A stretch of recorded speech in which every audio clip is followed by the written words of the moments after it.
Okay, so I recently put up a poll asking you guys what the next topic of a talk with Tylin should be, and it looks like you guys wanted me to talk about, well, the future of superhero movies. And now I know what you're thinking. Tylin, what do you mean by the future of superhero movies? Well, personally, I think the genre of superhero movies are dying. Now, before you get mad and say this is an L take, you should listen to what I have to say. I know that within this genre, there are some upcoming bangers that are about to release in the next couple of months. Hell, next week we're getting the conclusion to one of the best teams in comic book history. But after we get those, what's next? Another gimmicky, cheesy movie? Another massive team up that'll put hype over the story? I honestly feel as if superhero movies will fall under this certain formula that closes the door to any originality. To further explain what I mean by this, I decided to make a list of the movies that are coming out or have come out in 2023 and tell you whether I was excited for it, not interested, or completely questioning why they would make this movie in the first place. So with that being said, here is the future of superhero movies. Kicking off this video, we have Ant-Man 3. Now, if you guys have kept up with my TikTok, you may know that I believe the quality of the MCU has been declining since Endgame was released. And personally, I feel as if Ant-Man 3 further supports that argument. After giving this movie some time to marinate, I can say that this movie was severely disappointing. Now, in my review for the movie, I said that it was a fun family film that you can put on during a party, and that's something that I still stand by. But as a comic book fan, I can tell you that this movie was, again, disappointing. Also, this movie was the pure definition of the superhero formula I was talking about earlier. Unnecessary and somewhat bad CGI, unfunny jokes, and forgetful characters. This movie basically felt like homework. I didn't go see this movie, nor am I planning on it. The Flash being confirmed to reset the DCEU to James Gunn's new vision, this movie is absolutely pointless to watch. To me, I feel as if Shazam should have just been a one-off film. I absolutely adore the first one. It's like a Hallmark movie except with superheroes. But with there being no nods to Black Adam because Dwayne decided that he was too good to be in a film with Shazam. Like, bro was putting himself over in the movie industry like he was back in the WWE. But that sadly left Shazam's movie without a noticeable and interesting villain. So let's just bring in two original characters that nobody cares about. And I heard the movie wasn't bad, but who really cares for Shazam enough to see him on the big screen?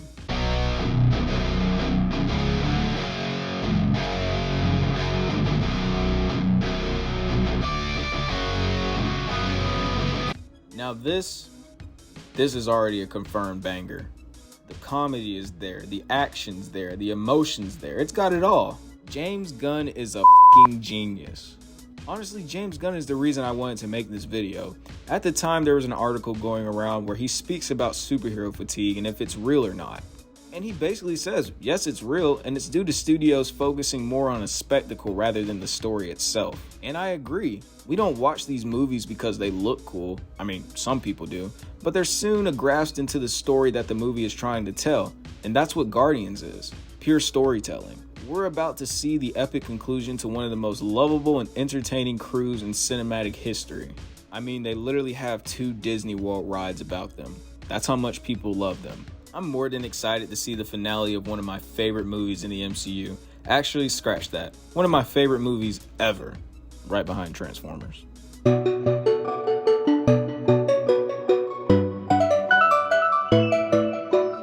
Here's another certified banger that I'm looking forward to see. Just like Guardians, you can tell that Across the Spider-Verse isn't focused on a spectacle and more focused on storytelling. This movie is the first part of a 2-part finale, or so I think it's a finale.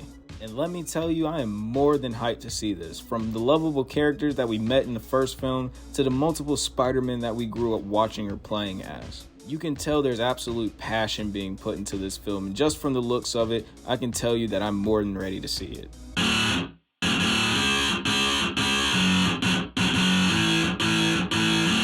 Three bangers back to back to back. This is another movie I'm excited to see. A trailer for this film was just released not too long ago, and let me tell you, I don't think I've ever been excited for a DC film. Like, this is the first time I've been excited to see a DC film.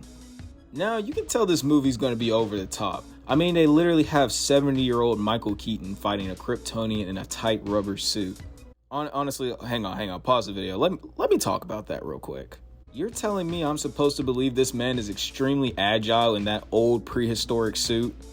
Bro can't even move his neck. Hell, bro can't even comfortably take a knee because the suit's so stiff. And I'm supposed to believe he can take down armed soldiers and a Kryptonian?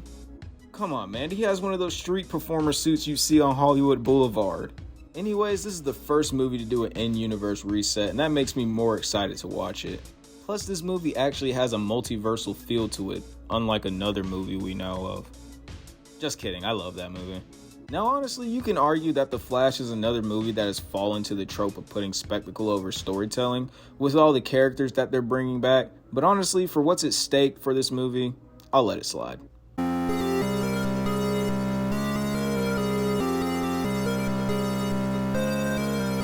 Another banger that's being added to the list. Now personally, I don't know if you would count this as a superhero film, but for the sake of this video and knowing that some of you guys might want to know my thoughts on it, I'll add it.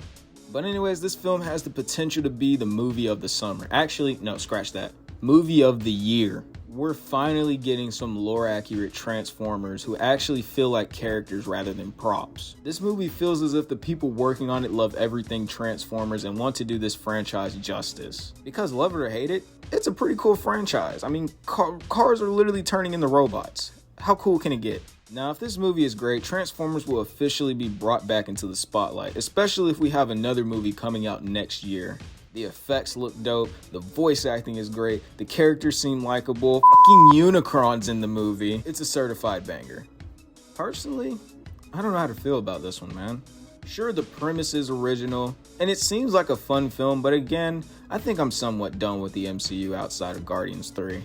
This movie seems to be falling into the pit of having the same tropes as the other MCU movies have. And I feel as if this movie's gonna lack structure. Personally to me, I don't really care for this movie either. I can't stand Kamala Khan. Captain Marvel is boring, even though it looks like she's loosening up in this film. Photon is the only character I care about, honestly, and I don't think she can carry this entire movie by herself. The set designs look cool, the costumes look great, and although I don't like her, Kamala was actually getting some laughs out of me while I was watching the trailer. But again, I don't think that's enough. I mean, come on, the antagonist of the film literally looks like Marvel's version of the Shazam 2 villains. Now, this movie has a 75-25% chance of succeeding, but in order to make that a full 100%, there's one thing Marvel should do. Put Rogue in the Marvels. If they don't capitalize on this situation and put Rogue in the Marvels, they missed out on a golden opportunity. And I know what you're thinking, but Tylin, they'll just add her in the future and stuff. No! You either do it now and save this film, or wait and cause the film to fail. Destiny arrives the same, Kevin. You better choose it wisely. Let me tell you, I stopped caring for this movie as soon as I heard Just Wanna Rock by Lil Uzi. I can tell where this movie's priorities lie. Now don't get me wrong, I think it's really cool to see a character like Blue Beetle be established onto the big screen. Most of us grew up watching him on Brave and the Bold and Young Justice, so it's cool to see a childhood hero get their shine. And another thing, more Latino representation. Now if you don't think that's cool, there's something wrong with you. Shame on you. But besides all that, I feel as if this movie's just one big commercial. It's predictable, from the trailer music to the action scenes to the comedy. This movie has taken a straight nosedive into the superhero movie formula. I bet I can tell you what's gonna happen in this movie before even seeing it. We get to see Blue Beetle's life before he becomes Blue Beetle. He probably gets into a fight or gets in trouble, giving us some sort of conflict before the Scarab shows up. He gets the Scarab. Insert a funny scene where he can't control the powers of the Scarab. He gets the hang of the powers. He goes and fights the bad guy, gets beat up, feels like a loser, gets some sort of motivation from his family, goes and beats up the bad guy and wins. The end. Knowing DC's track record, this would be a pretty meh movie that I'm not looking forward to.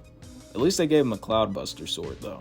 Now this movie can be good, as long as it stays away from Spider-Man. Now from what I've heard about this movie, it seems to be a pretty gritty and gory action film, and that's actually pretty cool. The main villain's supposed to be Rhino, which is, I don't know how that works, but you know, I'm here for it. I'm definitely going to keep an open mind going into this film because not only is it rated R, but it's not your average superhero film. I feel like the one thing holding back these Sony Spider-Man villain movies is the rating. And with that now being R, I can see them taking a completely darker route and showing us how scary these Spider-Man villains can be.